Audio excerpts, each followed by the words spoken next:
বিপত্তারিণী পূজা।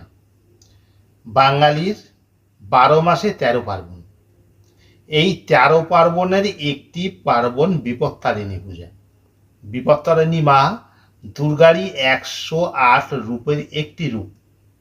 এই দেবীকে ঠিক নিয়ম মেনে পুজো করে খুশি করতে পারলে উনি ভক্তদের সব বিপদ কাটিয়ে দেন এবং সকলকে বিপদ থেকে রক্ষা করেন। এবছর কবে পড়েছে বিপত্তারিণী পূজা? আমি পুরোহিত দেবু গোস্বামী, তোমরা দেখছো ভগবানের বার্তা ইউটিউব চ্যানেল। তো আসো আজকে আমরা জেনে নিই এবছর কবে পড়েছে বিপত্তারিণী পূজা। রথের দিন থেকে উল্টো রথ পর্যন্ত যতগুলি মঙ্গলবার ও শনিবার পরে সেই ডেটগুলোতেই বিপত্তারিণী পুজো হয়। তবে এবছর মানে 2024-এর বিপত্তারিণী পূজার প্রথম যেটা পড়েছে সেটা হচ্ছে 9 জুলাই মঙ্গলবার, বাংলার 24 আষাঢ় 1431। আর দ্বিতীয়টি পড়েছে 13 জুলাই শনিবার 2024, বাংলার 28 আষাঢ় 1431। আবারও বলছি, এবছর বিপত্তারিণী পূজা মানে 2024-এর বিপত্তারিণী পূজা প্রথমটা কবে পড়েছে? 9 জুলাই মঙ্গলবার 2024, বাংলার 24 আষাঢ় 1431। আর দ্বিতীয়টি পড়েছে 13 জুলাই শনিবার, বাংলার 28 আষাঢ় 1431। আচ্ছা, সঠিক কি নিয়মে পূজা করে দেবীকে খুশি করা যাবে?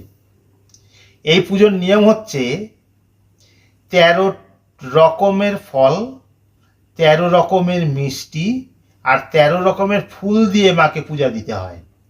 আর একটি বিশেষ নিয়ম হচ্ছে লাল সুতো মায়ের কাছে নিবেদন করা।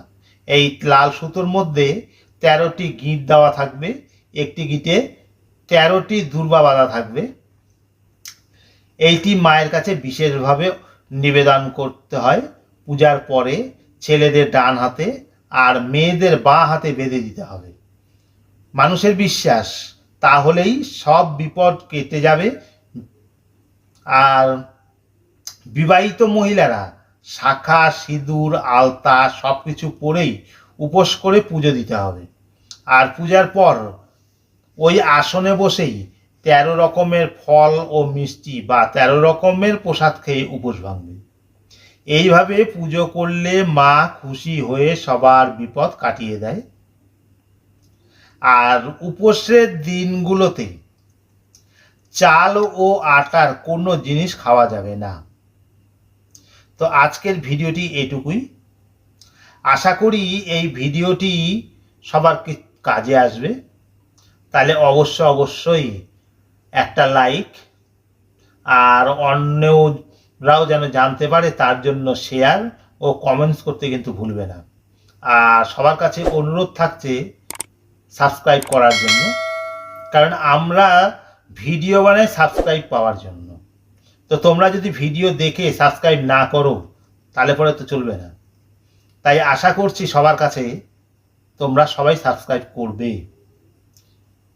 ধন্যবাদ ভিডিও দেখার জন্য।